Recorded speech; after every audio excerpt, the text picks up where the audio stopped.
of very varied dispositions. Many of his friendships were highly emotional and fulfilling.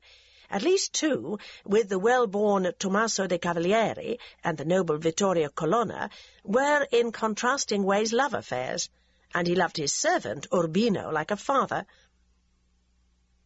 Michelangelo's longevity, versatile genius, and searching practical intellect, curiosity, and needs would inevitably have brought him into contact with a great many people. In turn, he felt passionately about the people he met from all strata of society. His relationships were spontaneously warm and natural, full of kindliness and concern, though infused with suspicion, calculation, and sometimes even cruelty when his tongue or temper took charge.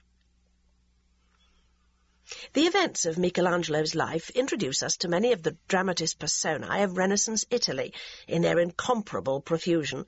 The long lines of Medici rulers and sovereign popes, the prelates and clerics of the Roman Curia and the officials of Florentine government, cardinals, bishops, priests, condottieri, courtiers, painters, sculptors and architects, poets, historians, bankers, marble workers, street singers, villagers, and workshop garzoni. I have tried to bring them alive partly through Michelangelo's eyes, and to present Michelangelo partly through theirs. In writing about Michelangelo and his times, I have wanted to use relevant detail to highlight his achievements as an artist, not bury them. In his life he displayed wit, compassion, good sense, humour, intuition, and acute intelligence. He was a man of volcanic temperament, convulsive energy, strong sensuality, enormous pride, fierce sensitivity, and subversive emotional and intellectual inclination. He was also always utterly sane. Though liking for his work and his reputation have oscillated over the centuries, Michelangelo ranks among the greatest Western practitioners of the three arts of painting, sculpture, and architecture. His reputation as an original, skillful, and moving poet is still rising. A biography of Michelangelo must, of course, record the events of his life to illuminate the context of great works of art. For the significance of particular works of art, the reader is best advised to seek the guidance of art historians, to use his own eyes and to trust his own feelings. Each generation brings to and derives from Michelangelo fresh and stimulating insights into art and the processes of artistic creation. An enormous amount of archival material relevant to Michelangelo and his life and times is being published for the first time, some of it newly translated from the Italian in this book. Moreover, the recent cleaning of Michelangelo's fresco cycles in the Sistine Chapel has demanded a dramatically revised appraisal of his achievements as a colourist as well as a consummate draftsman.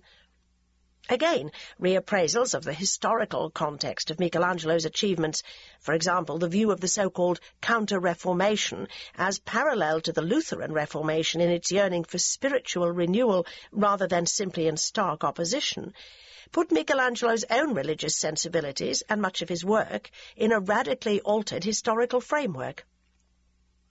Anyone writing a life of Michelangelo today also has the advantage of being able to discuss his sexual orientation without evasion or embarrassment.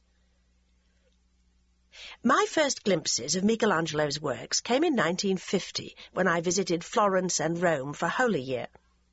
My fascination with him has grown over the years, greatly stimulated by the reading of cascades of other people's scholarly books and papers, and by the concentrated attention needed to translate the classic biographies by his devoted contemporaries Giorgio Vasari and Ascanio Condivi, as well as many of his letters and sonnets, and the opportunity to look quite often at his statues, buildings, and paintings.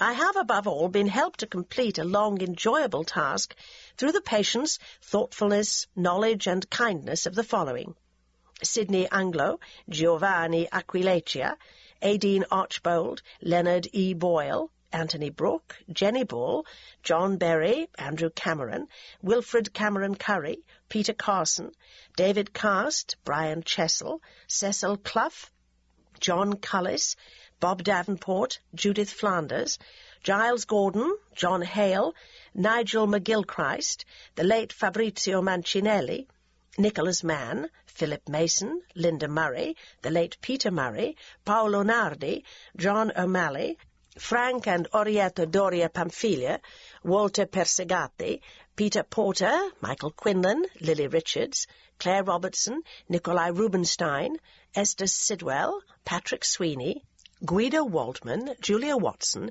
and the late J.H. Whitfield. Part 1 is preceded by 3 quotations. So to one tomb he gave night and day, and to the other dawn and evening. Giorgio Vasari. The sarcophagi are placed against the side walls, and along their lids stretch 2 great figures larger than life-size, namely a man and a woman, by which are signified separately day and night, and both together time, which consumes everything. Ascanio Condivi. There on that scaffolding reclines Michelangelo. With no more sound than the mice make, his hand moves to and fro. Like a long-legged fly upon the stream, his mind moves upon silence. W.B. Yeats. Part 1.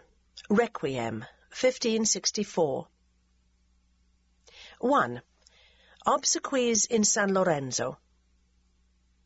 In the early spring of 1564, by the time Michelangelo Buonarroti's corpse, in a coffin and wrapped like a bale of merchandise, arrived from Rome, the 300 or so excited members of the Accademia del Disegno, Academy of Design, in Florence, were well advanced with their plans for the obsequies of the head, master, and father of us all. Academicians decorated and furnished the Medici family church of San Lorenzo. They hurriedly produced scores of paintings, plaster figures, and furnishings to pay tribute to the divine Michelangelo, back in his own native city at last after decades of self-imposed absence. The aims of this festive funereal display were to publicize the artists and the Academy, to glorify the enhanced status of art itself, and to praise the ruler of Florence and his Medici ancestors for their princely patronage.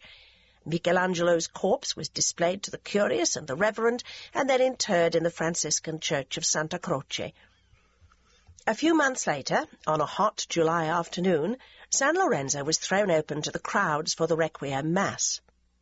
The plain, harmonious beauty of the interior's members, serried arches and chapel openings, of the bluish sandstone Pietra Serena, had been darkened and transformed. A huge catafalque loomed in the central nave of the church. On its base, facing the main door, reclined statues of the 2 river gods of the Arno and the Tiber.